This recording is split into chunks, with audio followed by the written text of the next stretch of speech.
পঞ্চম হিজরির শাওয়াল মাসে মক্কার কুরাইশ, মদিনার ইহুদি, বেদুইন এবং পৈত্তলিকরা সম্মিলিতভাবে মুসলমানদের উপর আক্রমণ করেছিল।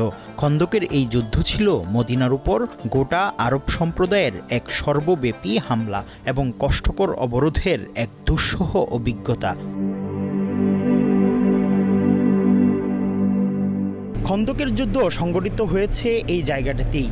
এই ইসলামের ইতিহাস ঐতিহ্য ধারণ করে আছে এই পুরাটা জায়গা।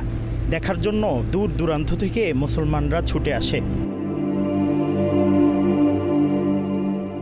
খন্দক শব্দের অর্থ পরিখা বা গর্ত।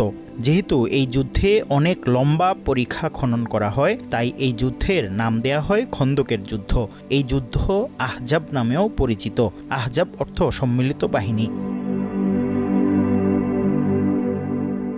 খন্দকের যুদ্ধ সংগঠিত হয়েছিল মূলত সালমান ফার্সি রাদিয়াল্লাহু তাআলা আনহু এর পরামর্শে। মদিনা থেকে প্রায় অনেক দূরে এসে এখানে খন্দক খনন করা হয়েছিল।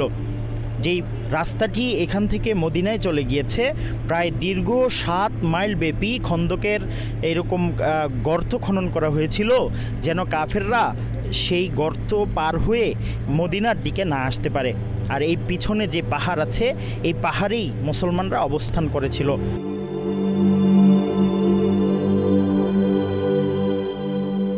কুরাইশ বাহিনী এসে মুসলিম বাহিনীর এই কৌশল দেখে হতবম্ব হয়ে যায়। মাঝে মাঝে পরীক্ষা অতিক্রমের চেষ্টা করতে গিয়ে তাদের 10 জন নিহত হয়।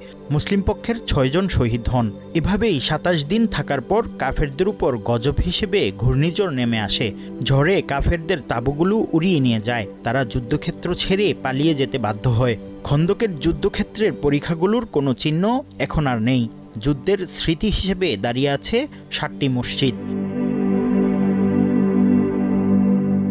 যেখানে যুদ্ধের সময় নবীকন্যা হযরত ফাতেমা রাদিয়াল্লাহু তাআলা আনহা এর তাঁবু ছিল, সেখানে তার নামে একটি মসজিদ এবং সর্বশেষ খন্দকের যুদ্ধের বিজয়কে স্মরণে রেখে মসজিদ আল ফাতা সহ মোট 7টি মসজিদ নির্মিত হয়।